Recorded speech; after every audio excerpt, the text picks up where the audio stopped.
સુરતમાં દસ્તાન ગામે નશીલા પદાર્થનો પર્દાફાશ થયો છે। દસ્તાન રેસિડેન્સી ખાતે એનસીબીએ રેડ પાડી હતી અને એનસીબીએ મોટી માત્રામાં ડ્રગ્સનો જથ્થો ઝડપી પાડ્યો છે।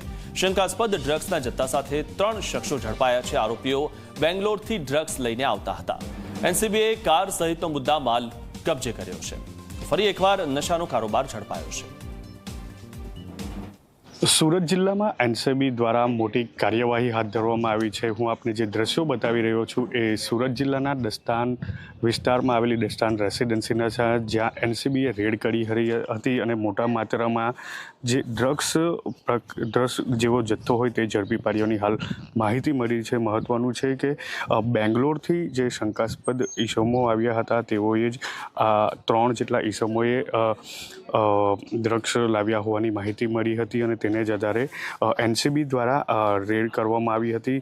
જે એનસીબી દ્વારા રેડ કરતાની સાથે જે આ ફોર્ચ્યુનર કાર છે દ્રશ્યોમાં જે દેખાઈ આવે છે કે 20P 6767 નંબરની જે કાર છે તેમાં આ 3 ઈસમો આવ્યા હતા બેંગ્લોરથી અને તેઓ મોટા પ્રમાણમાં ડ્રગ્સનો જથ્થો લઈને અહીં રોકાયા હોવાની માહિતી મળી હતી અને તે જ આધારે એનસીબી દ્વારા રેડ કરવામાં આવી હતી।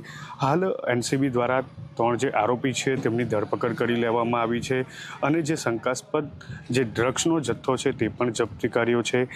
આ ડ્રગ્સનો જથ્થો ક્યાંથી લાવવામાં આવ્યો છે, કોને આપવાના હોત તો તે પ્રકારની વિગતો છે તે હાલ અંદર પૂછપરછ કરવામાં આવી રહી છે। મહત્વનું છે કે હાલ જે રીતે ડ્રગ્સનો એનસીબી દ્વારા જે જથ્થો ઝડપી પાડ્યો છે તેને લઈને વિસ્તારમાં ચકચાર મચી જવા પામી છે। મહત્વનું છે કે હાલ જે રીતે મોટા પ્રમાણમાં ડ્રગ્સનો જથ્થો અહીં મળી આવ્યો હોવાની વાત છે તેને લઈને હાલ પોલીસ દ્વારા કાર્યવાહી કરવામાં આવી રહી છે। હાલ 3 જેટલા જે આરોપી છે શંકાસ્પદ તેઓ કઈ ગેંગ સાથે સંકળાયેલા છે, કોની સાથે કેટલા સમયથી તેઓ હેરાફેરી કરી રહ્યા હતા, આ તમામ પ્રકારની વિગતો છે તે એનસીબી દ્વારા એકઠી કરાઈ રહી છે। સંદીપ વસાવા, ઝી મીડિયા, પલસાણા, સુરત।